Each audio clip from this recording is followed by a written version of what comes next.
ஸ்ரீ வீதராகாய நமஹ. ஜைன ராமாயணம் தொடர் எண் 37. வணக்கம் பவ்யர்களே.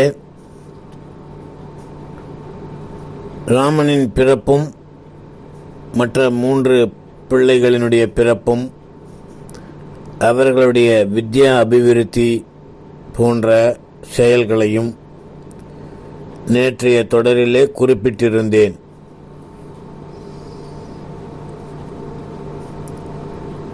இதைத் தொடர்ந்து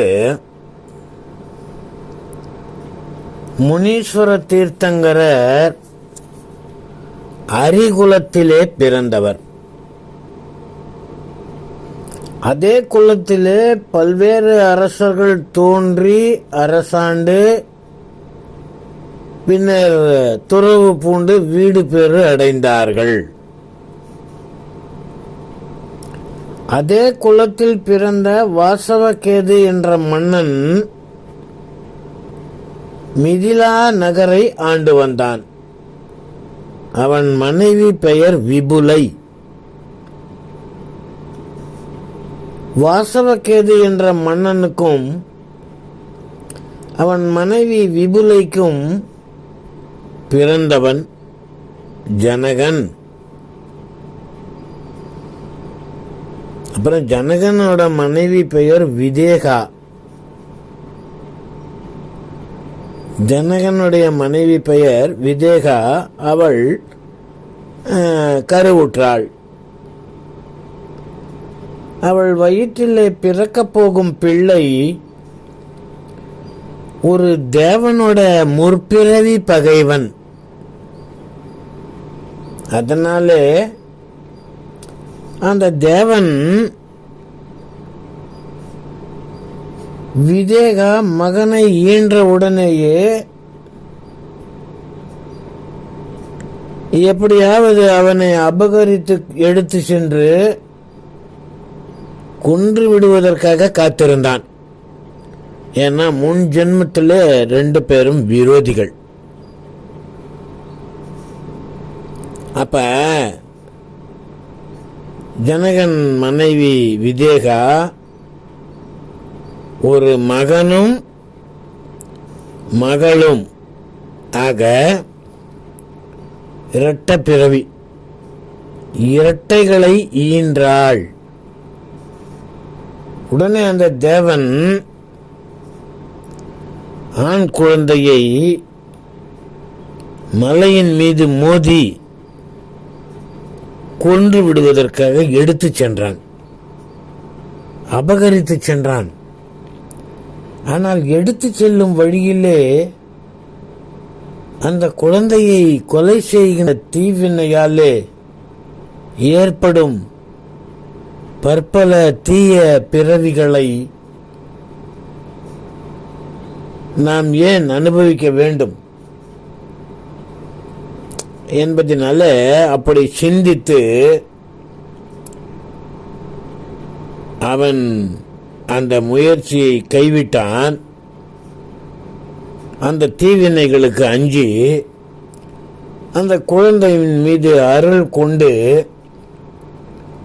குழந்தைக்கு நல்ல ஒளி வீசுகின்ற குண்டலங்களையும் நகைகளையும் அணிந்து பரணலப்தி என்று சொல்லக்கூடிய ஒரு வித்தையாலே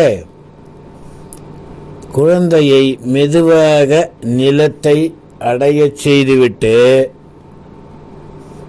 தன்னுடைய இடத்திற்கு வான்முகமாக சென்று விட்டான். பார்த்துக்கோங்க, முதல் சிந்தனை அவனுக்கு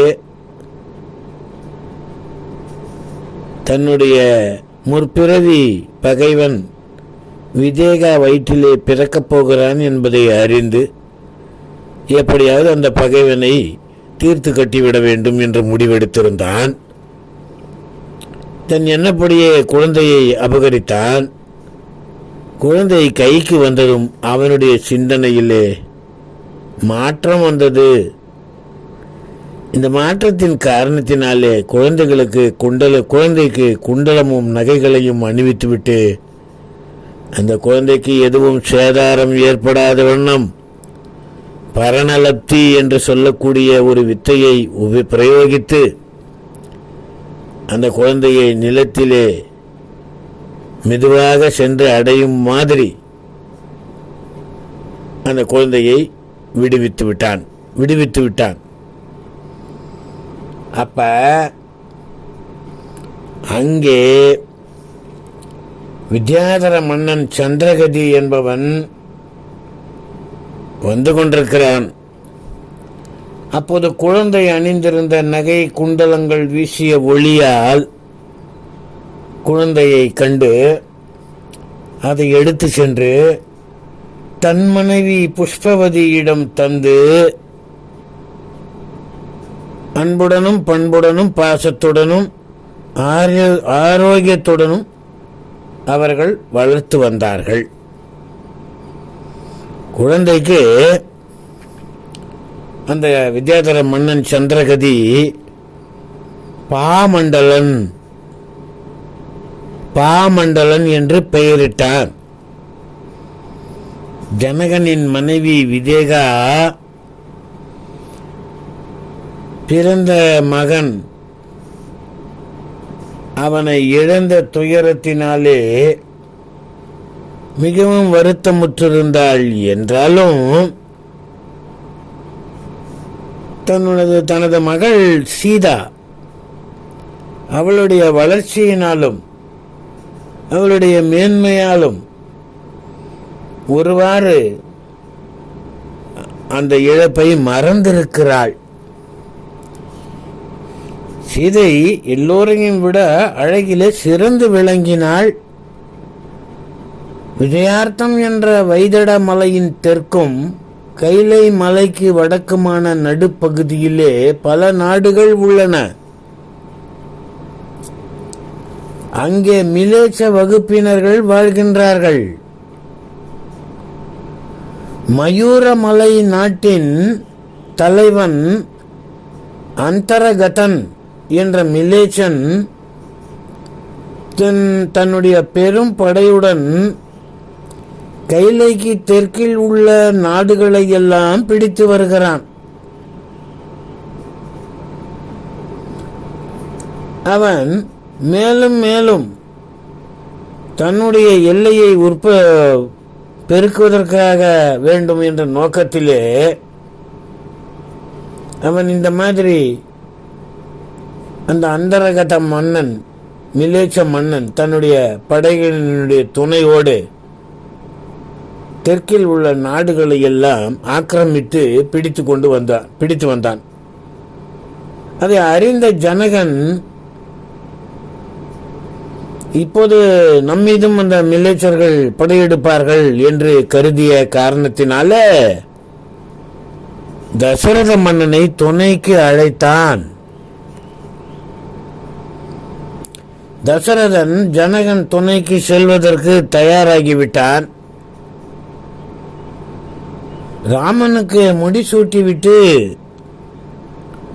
ஜனகருக்கு துணையாக மிலேச்சர்களுக்கு எதிராக போரிடுவதற்காக அவன் ஏற்பாடுகள் செய்துவிட்டான். அமைச்சர்கள் வந்தார்கள். இசை கருவிகள் ஒலித்தன.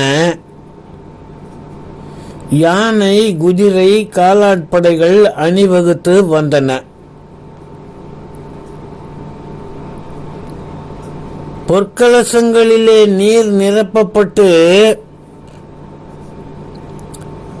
பட்டாபிஷேகத்திற்காக, ராமனுடைய பட்டாபிஷேகத்திற்காக அனைத்தும் கொண்டு வரப்பட்டன. எல்லாம் தயார் நிலையிலே இருக்கிறது பவ்யர்களே.